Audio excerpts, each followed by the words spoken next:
Good morning, everyone. Today we are going to be making an acid-base indicator 2 different ways. Step 1, chop up your red cabbage.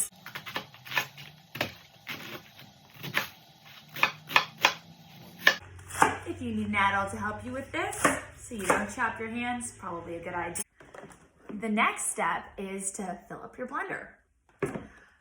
Just stuff it down there with all your rage and disappointment in online learning. Add some preferably distilled water. You can get it in jugs, or even bottled water or filtered water or Brita water, because tap water tends to be a little bit acidic and it'll change that natural purple color. Pop this on, put it into a blender, and give it a little whiz. The next step is to strain it. So take this lovely purple concoction and run that through your strainer. Now I have a pretty small strainer. It might take a little while.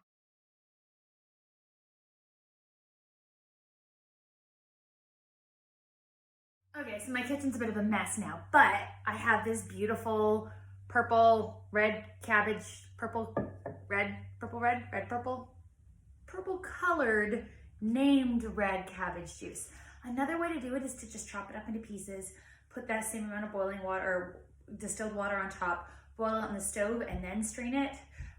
Both will work as long as the resulting liquid is purple. If it's a little bit blue or a little bit red, you're gonna have to figure out how to bring it back to purple to do this lab. So the next way of making an acid-base indicator is using this butterfly pea flour. Again, it's called, I think, unicorn tea, David's tea. So you just sprinkle a bunch in a jar. I'll just start with one for now. I don't know how much. I've actually never done this before, so we're gonna learn together. And then you add, again, I took that same distilled water and I boiled it because we don't want it to change the color. And so just like you would make tea, you let this steep and it's going to become this beautiful, dark, rich blue tea. And then after a while, maybe we'll give it a little stir. After a while, we'll just strain out the flowers. Oh, you don't want the little package there. And we use this as well. And it's delicious tea. So the cool thing about this tea is that when you make it and you serve it, you'll be like, oh, it's so nice. And then put a wedge of lemon with it and see what happens. Now, the reason these change color is from a pigment called anthocyanin. And anthocyanin is naturally purple, but it'll turn a blue color, sometimes even green, in a base, blue base, and a red or a pink color in an acid. The last thing you're gonna need to get ready is to get all the substances that you think are acidic or basic that you wanna try out.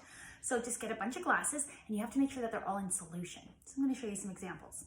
I thought tonic water, let's see if that has anything. Milk, vinegar, which I think we all know what's gonna happen with vinegar.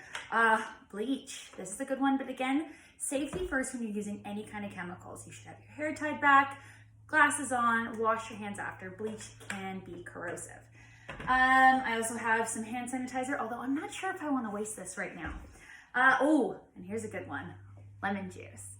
Now, those are all the liquids, but if you have, and some bubbly. Let's try some carbonated water and see what happens with that. Now, I also have some powders that I want to test out. Salt, baking soda, what's this one? Baking powder.